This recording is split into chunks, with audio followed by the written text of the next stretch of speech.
Live at the Gollancz Fest. We've got our hangout here with Joe Abercrombie and Gillian Redfern. You won't be seeing me. I'll be behind the camera. I'm Jen, but I'll probably be shouting lots of questions. So here we go. Let's hang out.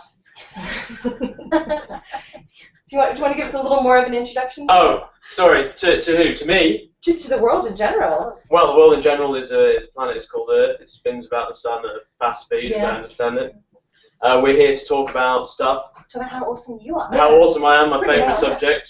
It's an old favourite of mine.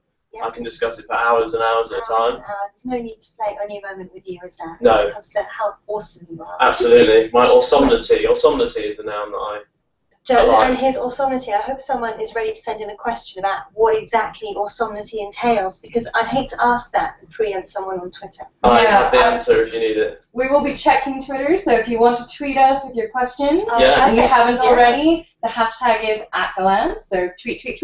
Tweet away. So what's the first question, Joe? So the first I have is from Sam Sykes. I'm very concerned about Sam Sykes at this point. He Hey, needs to Sam. know where his keys are. I've already answered this in the previous hangout, but Joe, where are Sam's keys? I have no idea where Sam Sykes' keys are. You have no idea. I really couldn't say. I mean, Sam Sykes is a set of rules unto himself. Sam is fabulous, but yes. I wouldn't want to guess at where his keys might have got to. No, his dog might have eaten them. Is he in Britain or is he in I think America? he's still in the US. Is he coming to Worldcon? Not at the moment, no. Right. Although if you have his keys, he might fly over for them.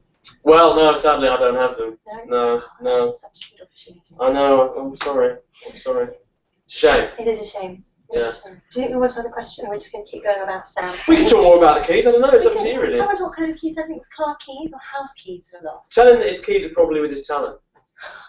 Alright, I'm now going to swiftly move on to another question. Okay. It's a beard question. Oh. It's come from Another beard question. it's come from I believe Robert Cargill, who's another one of our authors. We apologize in advance. Do we have anyone who aren't authors of ours? Yeah, we do, actually. Nice. Those are the more difficult questions. They're the ones. They're the ones. Yeah. They're the ones you're going to be like, why'd you ask me that, Joe? Let's see if we can stretch the beard So, question out to half an hour, then we won't need to face any others. So can you state for the record who has the better beard, you or Cargill? Or see Robert Cargill. Mm. Well, I've never met him in the flesh. I'm looking forward to meeting him at Lunchcon, actually. So I guess we can compare directly. It looks like he has that, that slight ginger beard thing going on, which is, of course, my own trademark.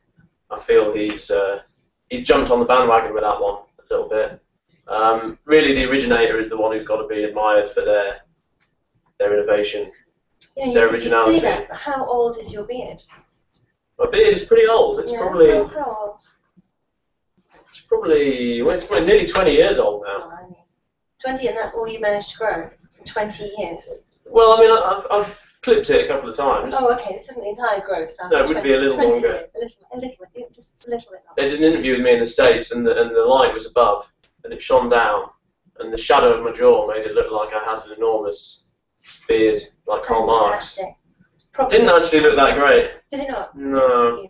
So No. I think if we're going to discuss fantasy beards, we need to broaden the range of it. Well, John Horner Jacobs has a very, very impressive fantasy beard. I was on a panel with Pat Rothfuss and George R. R. Martin the other day. I mean, that's good beard. bearding. That's real. That is beard. Yeah. But I feel you don't have to have a huge beard to be a fantasy author. Really? An American Civil War general, yes, but it's possible to be a fantasy author So without a beard. In your professional Sarah Pimmer? opinion, you don't have to. The beard is not necessary to enter. It's not essential. No. But this is great news No. for any fantasy writers out there without beards. That it's possible as a male fantasy writer to get into the business. Yeah, but to get in beardless, I think it is possible. It's not necessarily recommended. We'll be clear that this only pertains to men. The ladies do not need to source beards in order to be part of the fantasy community. Maybe they want a beard. This is potentially a gender-specific thing, actually. The beard. Treading onto dangerous ground now, Yeah. obviously. Yeah. Well, I think it's useful to know.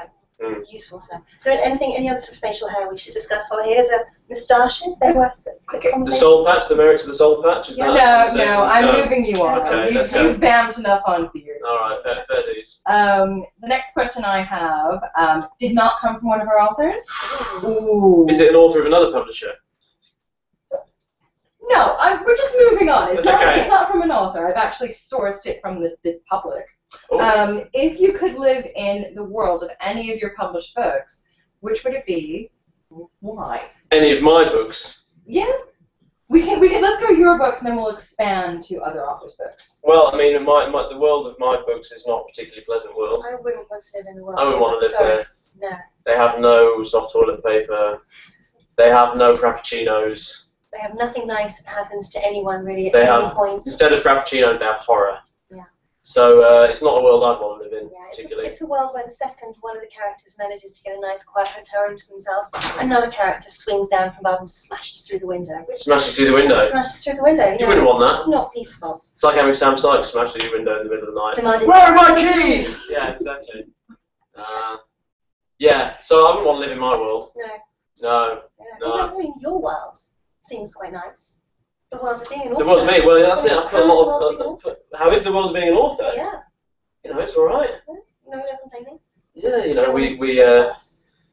we travel on clouds from one event in a white marble to another. It is ridiculously showy of you to do that. I know, but they insist. Sculling across. It's in the contract. So, yeah, once you do it, everything changes. Everything. Yeah. Everything changes. Don't you eat? No. You can eat only for fun. You can just on sunlight. Those are all advantages. That explains a lot of the things that Edward Cox, one of our debuts this year, tweets that. Sunshine and author's ability to live on it. Yeah, I recommend it. Yeah. How did we start this conversation? We were talking about how it was like, what it was like living in your world, but the question was. Oh, yeah. Now can we take the second part of that? Okay. Which other fantasy world would you like to live in besides this one where you're living on Sunshine? Which other fantasy world? Well, you know, who's got a nice fantasy world, a nice pleasant one? Say, really. I mean, you know, Game of Thrones, no. That seems a bit harsh. Yeah. Wizard of Earthsea. It's quite Pretty, secretive. Yeah, a bit grim. You've got to be quite careful giving out personal details. Middle Earth, too many songs. Depends on the period. You know, you could. That's true. You could be in early Hobbiton. That would be all right. Early Hobbiton, bit of Shire action. Yeah, you know, you'd be all right. You could push hobbits over in the street, and well, there'd be nothing they could do. Is there any fantasy world we could introduce you to, and you wouldn't make it grim? Well, probably. I think it just depends. Maybe Fritz Lieber, maybe Lankmar. Lankmar seems like a place of many possibilities, fun and entertainment. Yeah. Yeah. Then you're a Dark Lord yourself. You just arrive and take over. Well, you know, that's always a possibility. You see, Hobbiton's a good option for that. Just you know, I think you could make your mark take over on the Shire. Yeah. Let's go with the Shire. Okay. Well, then the Shire apparently says Sauron.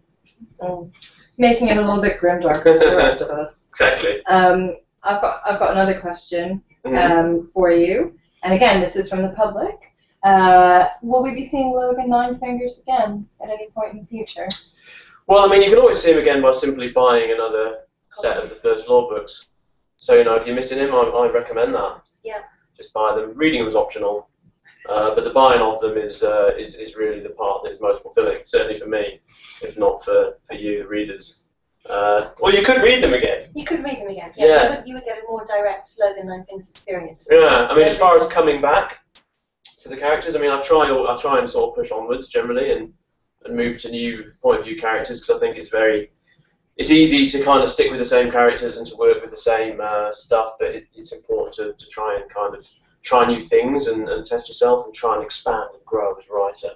You're all about the ambition, delivering a better and richer experience for the reader. I'm all about the ambition, but you know, sometimes I bring characters back, so I suppose the only advice I can give is just to pre-order everything I do as soon as you can, and then perhaps see what you want, or perhaps not. Yeah. I've got another question, again from the public, not from our writers. Yeah.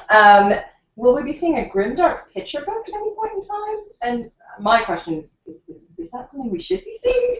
Well, there's a graphic novel. Picture book. There is a graphic novel. There is a graphic novel of the first there's 4 issues of a graphic novel of the play itself. Grimdark and Pictures. Grimdark and Pictures. I guess you're right. Yeah. I mean, Grimdark is an interesting one, isn't it? I don't know how well it transfers to the visual medium. Grimdark things possibly seem a little bit grimdarker, even when rendered. Black. Panels of they're trying to darkness. convey the mood and have accurately caught the mood. Sorry, it's a grey. It's a grimdark children's book. Oh, A grimdark children's book. Sorry. I think you can have a grimdark children's book. I mean, you can have a children's book. It might not have lots of swearing, violence, and sex, but you know, it could have a total lack of hope, an utterly cynical approach to life, despair, failure on every page. And you know, I think that is my approach to parenting. Really, it's important to prepare your children for the world that's out there, and then any glimpse of light, any glimpse of hope or happiness is something to be treasured. Yeah. Sounds like a great children's book. I think it's perfect. Would you publish that? Yeah, let's just Done. easy. Done. Right, you've killed all of my hope, and we still have a few minutes left of this chat. I'm going to go with another author question. Who can drink more, you or Cargill? And is that? That's Cargill again. Yeah, it's Cargill. Is that sort of a throwdown? Is that something we need to follow up at a? Well, we can contest it. Well, you know, it's the sort of thing that is just going to incidentally be tested anyway, I think, over the course of WorldCon. It's really about staying power at the convention. Not how much you can manage in one go, but how much you can manage in one go over a period of 5 consecutive days. It's very much not a sprint, it's an old marathon. No eating, no sleeping is allowed, no fresh air, just a beer down all the way. It's going to be great. It will be great, yeah. And then, you know, there'll be talk about fantasy things. Yes, and science fiction things. As you scud about on your magnificent clouds. On my cloud, around the palace, which is the Excel Convention Centre. Oh, exhibition centre. Splendiferous. Yeah, splendiferous spaces. It's going to be majestic. Majestic. Yeah. Befitting of your honour. But yeah, I mean, I was laying down the gauntlet, then I suppose I have to accept, don't I? You can't really not accept the gauntlet. No. Especially not from an American. Is he American or is he Canadian? He's American. He's from Texas. He's American. He's from Texas. There you go then. You know, Americans, they can't drink really. Americans. Hey, 2 are in the room, Joe. It's almost even at this point. Well then, we'll see. Yes. But is that what you'd recommend for convention attendees? Do you have any top tips since we're Gollancz Festival? Top tips for the convention attendants? Yeah. Get dressed. That's very It's always a good good piece of advice. Pace yourself. Achieved that today. That's great. It's a good start. Never leave the bar. That's a tip. That's a tip. Never leave the bar. The bar's where all the interesting things happen at a convention. Mm-hmm. You see all the panels. You know, the noob will look through the book and for the panels they're interested in. For the authors they'd like to see. Yeah. For the subjects that entertain them. Yeah. The pro just goes to the bar and remains there for the duration. Okay, so you know where to find Joe if you're attending the convention this weekend. Yeah. Glued to the bar. To the bar. I do have a couple of panels and things that I'll be on. Oh, wow. As well, and a cafe clutch. And a cafe clutch. Do you want to plug any of the panels? There's an art one on Sunday evening where we're gonna covers, and in particular we're gonna be looking at many different takes on the heroes. We'll have 7 or 8 different covers of it. Okay. From around the world and from various. Favourites? Well, yeah, we'll be discussing the sort of the viability of the different approaches. That's kind of the idea, and there'll be editors and art directors and artists also talking about stuff they like and stuff they hate. If you spot a brilliant illustration of your grimdark children's book, grimdark children's book, then you have to let me know. Well, I mean, crewing this up is really your area. Really? Yeah, I think so. Okay, I'll have to be in the panel and take notes then. Yeah. I provide the words. Wonderful words. The rest of it is your wheelhouse, isn't it? I mean, you've got to be bringing something to this, right? I bring the sarcasm. To the party. Wait a minute. I don't have any of my own. Wait a minute. Really? No, apparently not. So I think we're nearly about out of time. I've got 2 more questions. Yeah. But both Sam Sykes, because he's been tweeting the entire time. Okay. Hey, brother. First is it true that you have a naked bronze statue of yourself and it's been commissioned? Does this exist? Well, it's been commissioned. It doesn't exist yet. But yeah, it's been commissioned. It's going to stand outside my house. Fantastic. Yeah. The problem is finding that much bronze is actually a challenge. They've had to import a few more tons. I mean, it's going to be 60 feet high. So, you know, it's a big task to take on. You'll be the Colossus of Bath. The Colossus of Bath. I shall metaphorically bestride the genre. I thought you were doing this for people astride the bath, which is easier than Yeah. Where does he get this stuff, Sykes? Bronze statue. For those of I'm going to get a bronze statue of Sam Sykes outside my house. That's what I'm going to do. Yeah, that's For those of you following this, can you please tweet the hashtag Colossus at Bath? It would be Colossus at Bath. fantastic if we could see this trend. Colossus at Bath, please. Yeah. The more people who vote, the more likely there is to do it. Yeah. Exactly. Yeah. And maybe if we get it trending, we could get a signed copy of the statue. Not the statue. I'm not going to give away a giant bronze statue. Signed. Maybe we could get a signed copy of the heroes if we get this trend. We can probably find a book somewhere. We can. We could do a signed hardback. Yeah. So Surprised. people back home, people out there watching now, people who watch in the next couple of days, Colossus Bath. And our final question, Sam, is not really a question, it's a statement. It's just to say you're lying. Of course. Of course I'm lying. Why wouldn't I be? So we're really thrilled to have had Joe Abercrombie here in conversation. Thank you everyone for your amazing questions. Thank you, Joe, for being your wonderful splendor. I cannot help but to be that person. I know. We're so lucky. We're really grateful. But in all sincerity, because I am really sincere.